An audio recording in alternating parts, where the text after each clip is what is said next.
très heureux d'être avec vous ce matin pour le lancement de ce programme officiel Objectif CO2, comme il vient d'être dit. Ce programme, vous êtes déjà nombreux à le connaître, surtout vous ici, voire à vous y être déjà engagés.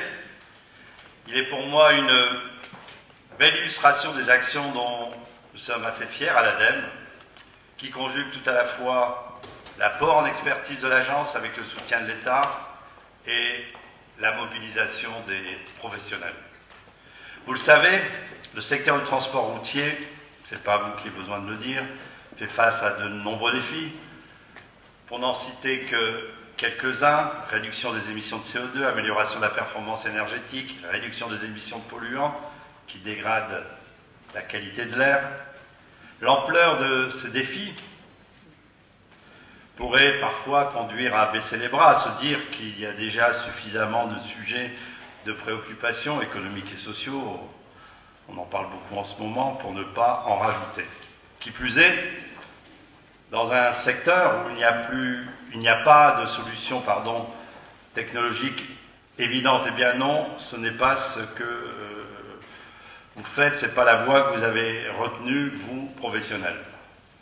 Vous avez choisi de vous prendre en main, d'aller de l'avant, comme on dit, et de vous engager dans une démarche volontaire de réduction de vos consommations de carburant et de vos émissions de CO2. Ces 7 dernières années, vous le savez, près de 1300 entreprises de transport routier ont déjà signé la charte Objectif CO2, dont 200 entreprises du transport de voyageurs. Cette charte, nous l'avons construite ensemble, l'État, l'ADEME et les organisations professionnelles.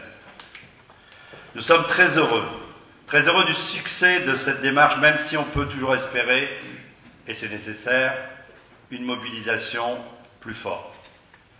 Ne perdons pas de vue qu'au-delà des réductions des émissions de CO2, que ce bon millier d'entreprises a permis d'obtenir, l'intérêt est aussi économique, puisque les transporteurs ont aussi réalisé des économies significatives de carburant au cours de ces 3 années d'engagement, avec des gains moyens de 3%, peut-être c'est pas beaucoup, mais certains ont obtenu plus en matière de consommation, justement.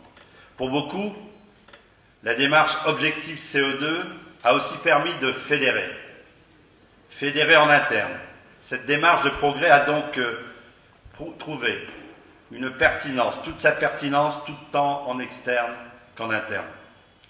Aujourd'hui, avec le programme Objectif CO2, nous franchissons une nouvelle étape. Nous renforçons la démarche avec la mise en place, au travers du dispositif des certificats d'économie d'énergie, de nouveaux financements, et avec la création du label Objectif CO2 pour le transport routier de marchandises. Je remettrai d'ailleurs tout à l'heure, ça vient d'être dit, les premiers labels. Premiers labels aux 14 entreprises qui ont participé, qui ont été, comme pour reprendre votre terme, cobayes de cette expérimentation. Mais il faut toujours mieux être devant. Ce label vient garantir la performance de l'entreprise pour maîtriser ses émissions de CO2. Il répond donc à la demande des transporteurs de voir les entreprises les plus vertueuses mieux reconnues.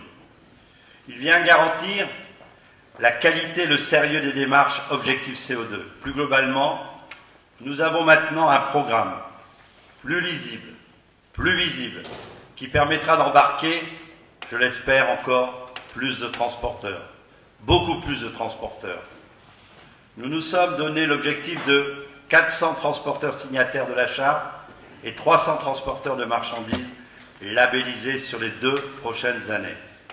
Il faudra évidemment que le nombre de labellisés augmente de façon exponentielle, de manière significative dans les prochaines années.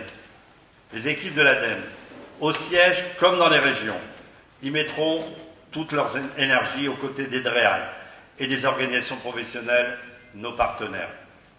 Par ailleurs, le financement apporté par Total dans le cadre des certificats d'économie d'énergie permettra notamment d'accroître le nombre de chargés de mission de l'AFT afin d'apporter un accompagnement gratuit au plus près des entreprises sur tout le territoire national.